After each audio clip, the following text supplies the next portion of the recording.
Okay, welcome to the 25th class of the Bhagavad Gita study series. We are now going to start the chapter on Dhyana Yoga. It's also called Atma Samyama Yoga, making the mind steady, Atma, by resting on the Atma. And as usual, we'd like to acknowledge Swami Paramarthananda Saraswati for the traditional rendering of Vedanta, as was done for over 1,000 years, starting with Adi Shankaracharya. And we'll say a small prayer before we start. Om Shri Guru Pyo Namaha Sada Shiva Samarambham Shankaracharya Madhyamam Asmadacharya Paryantam Bhande Guru Paramparam. Salutations to the lineage, starting with Lord Sadashiva, with Adi Shankaracharya in the middle, and continuing up to our immediate teacher, Swami Paramarthananda Saraswati. So, this is a very important chapter for those who are yoga practitioners. Any kinds of yoga, be it asana, pranayama, or meditation. This chapter discusses the notion of a yogi. Um, so, when we talk about yoga, people usually these days they associate it with asanas. In chapter 6, yoga by and large refers to meditation. So Krishna will use the word yogi, yogi, yogi throughout. Um, you can, if you're interested, you can look at the slides and recordings of who is a yogi as defined in the scriptures. Yogi is not somebody who was like a pretzel wrapping the leg behind the neck. No. So Krishna gives certain qualities. Krishna refers to yogi as one who has the senses under control and is able to sit and meditate, still the mind. That is a yogi who has conquered the senses, great self-control. Okay, yoga in this chapter by and large refers to meditation. Yogi as somebody who's able to still the mind through meditation. Okay, so that is the definition of yogi. And as we've just now seen, there are only two types of yoga. There is karma yoga and there is jnana yoga. Now, meditation, as Ravi had asked, it's a topic where meditation includes, at the beginning stage, it includes all the alambanas, your breath. Patanjali talks about different alambanas. Loving kindness, Maitri, Karuna, Muditopekshanam, Sukha Dukkha Punya Punya Vishayanam, Bhavanartha Chitta Prasadanam, Prachartana Vidharanapyam Va Pranasya, on the breath. Then he talks about Swapna Nitra Jnanalambanam Va, on the what you experience in the dreams, because that's what is in the subconscious that comes out in the dreams. So all these are anchors for meditation. But then the higher forms of meditations come under jnana yoga. That's what I said now. After shravanam and mananam, listening and understanding, nididhyasanam, internalizing, where you meditate not on, so your mind, there are thoughts, specific thoughts. This is on the oneness, on you thinking that you are the consciousness. So it is turning, and this is the one that Krishna talks about quite a bit here. On, it's called nididhyasanam. It is turning inward to realize that you are the Atma. Okay, so the yeah, so in this case, the dhyana yoga is split between the karma yoga, and the higher forms of dhyana yoga come under jnana yoga, the knowledge yoga of knowledge. Okay, and Swamiji very clearly and scriptures say meditation will not give moksha. For that only knowledge, jnanameva moksha. Vedas, it's very clearly stated. Meditation will still your mind, make it fit for receiving knowledge. But knowledge, once you get the knowledge, there is no turning back. You are liberated. So knowledge completely liberate. So in the second chapter, the last shloka of the second chapter, sthiti partha naivam prapya vimukhashiti esha brahma sthiti partha naivam prapya vimuhyati stitva syam antakalepi brahma nirpanam richati. Once you get to the state, there is no more delusion. You cannot fall off the state. You are liberated. Okay, so that is the um, what Bhagavan is trying to say. So meditation will not give moksha. Knowledge alone, because once you stop meditating, meditation is great, wonderful, but once you stop meditating, your mind again will get perturbed. But once you get this knowledge, that's it. You're permanent. You're liberated. Meditation will also not give knowledge, though Bhagavan says that Kalena Atmani Vindati. Eventually you'll find it, but it's not a means for getting knowledge.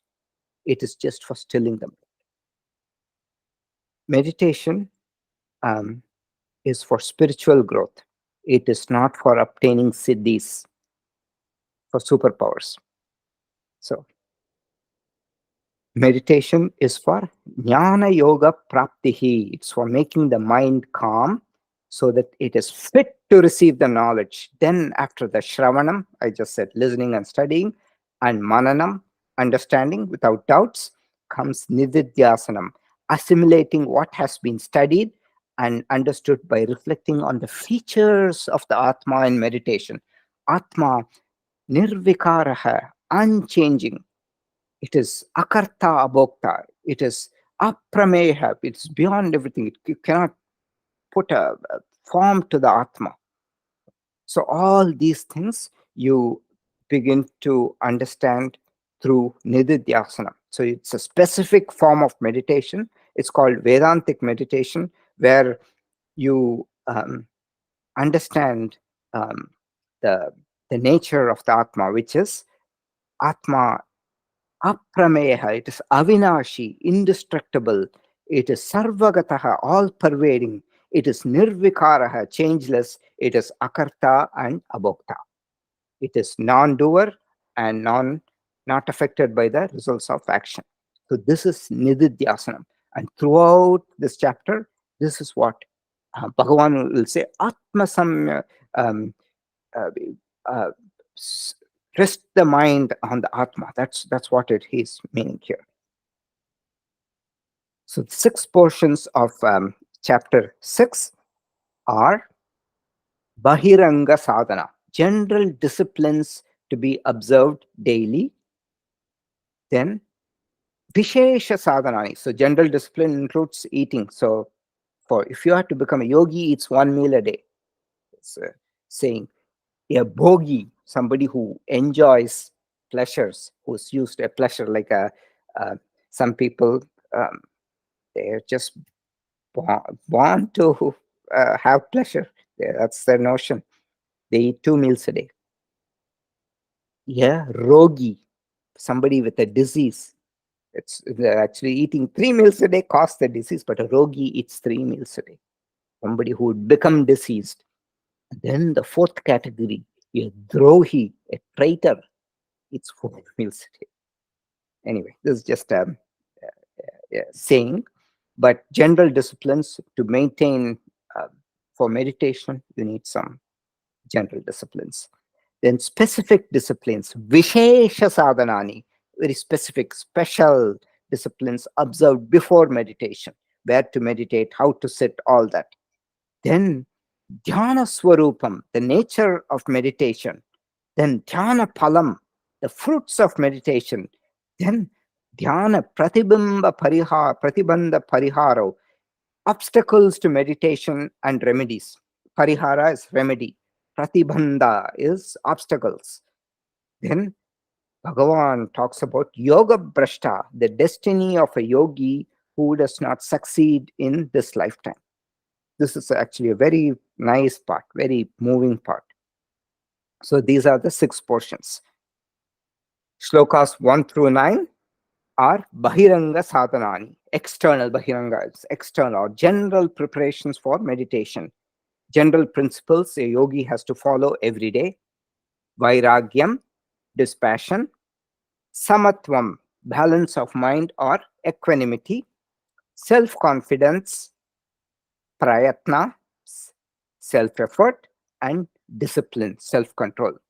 These are not in any particular order. And in this chapter, you will find Bhagavan has jumbled things and also has repeated them.